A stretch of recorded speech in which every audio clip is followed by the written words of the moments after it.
The 2013 Peugeot 301 sedan. Even though it is not slated to come to the US, nor are any Peugeots, we have kept a watchful eye on the new Peugeot 301 four-door hatchback. Behind the scenes and obviously out of our prying eyes range, Peugeot has been working on a different version of the 301, a sedan, or saloon for you UK folks.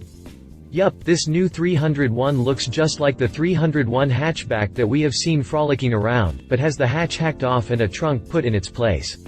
This new 301, which is set to debut at the Paris Motor Show in September 2012, is positioned in the automaker's developing market lineup: Turkey, Central and Eastern Europe, Russia, Ukraine, Greece, Middle East, Gulf and African states, and certain Latin America markets.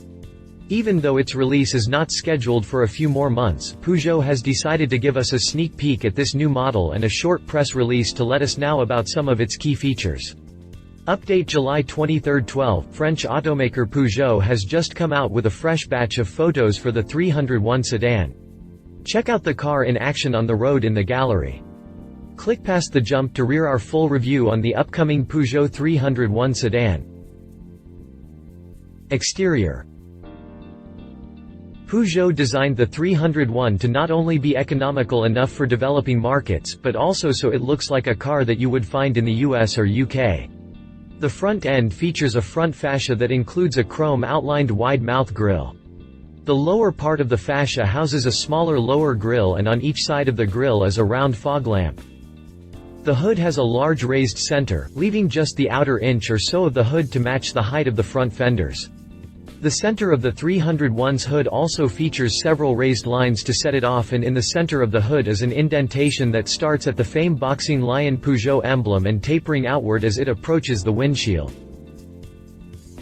The roofline of the 301 is about what you would expect of an economy sedan, as its windshield rakes rearward slightly into a pretty flat roof, then finally swoops downward with nothing really special going on in the back end. The side of the 301 is a different story, as this econo box features a high belt line, which wraps around the entire rear 3/4 of the vehicle, that overhangs the lower part of the car.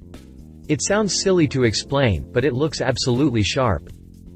On the rear, you get the same belt line, but it is near the top of the trunk lid.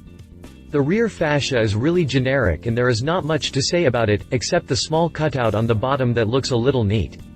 The taillights are fairly conventional, as the inward edges are at an angle and the outermost edge of each light matches up perfectly with the high belt line. The exterior of the 301 is not your typical economy car look, but it is fairly basic for the times. To developing markets it will likely be a welcome relief to boring and under-styled economy cars. Interior. The interior is as un-econo box as it possibly can be without sharply increasing the 301's base price. The first thing you'll notice when you take a seat is that this sedan features a flat-bottom steering wheel, which is typically reserved for high-end vehicles. The glossy interior color accents on the door pull handle, gear shifter, and passenger's side of the dashboard are an awesome feature that really makes this interior look like it belongs on a higher-value car. In the center console is an AM/FM stereo system with MP3 playback capabilities, Bluetooth connectivity, and USB port. The trunk features a remote opener, and you also get a parking assist system, which is unheard of in an economy car. In the trunk you get enough room for some luggage, as it has up to 17.8 cubic feet of storage space. That's all of the information that Peugeot has shared with us to this date on the interior. Once more information becomes available, we'll relay it to you. Engine and drivetrain. As with any economy car, the engines come pre-mated with a transmission and there is little modification available. The base-level engine is the 1.2-liter 3-cylinder engine found in the 208, which bangs out just 71 horsepower. This transmission comes mated to a 5-speed manual transmission or an electronic gearbox control, which is a 6-speed manual transmission with electrical controls. The next engine in line is the 92 horsepower, 1.6-liter 4-cylinder. This engine comes mated only to the 5-speed manual transmission. Last, we have the top-level 1.6-liter engine, which cranks out 115 horsepower. This engine comes mated to either a 5-speed manual or an automatic transmission. Safety. The 301 comes fitted with a decent smattering of safety features.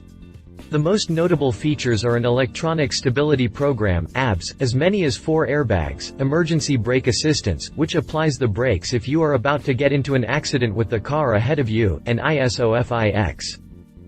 We're certain that there are more safety features coming, but this is all we know as of now. Pricing. Peugeot hasn't released any pricing yet, but we will let you know as soon as they do. Competition. Until we get a base price, it is hard to apply any competition to the 301. We do know that Peugeot will have plenty of competition in the form of the soon-to-be-revived Datsun lineup. Conclusion. In terms of overall looks, the Peugeot is relatively bland for modern standards. When you find out that this car is intended for developing markets, you find this car relatively good-looking, when compared to what is currently offered there. Before we can make a final yes or no decision on buying this car, we need to see a firm pricing point, as the markets it is going into are extremely sensitive. For now, we will hold our judgment. Once more information becomes available, we will update you. Love it. Leave it. If you liked this video, please share your thoughts in the comments below and don't forget to hit the subscribe button.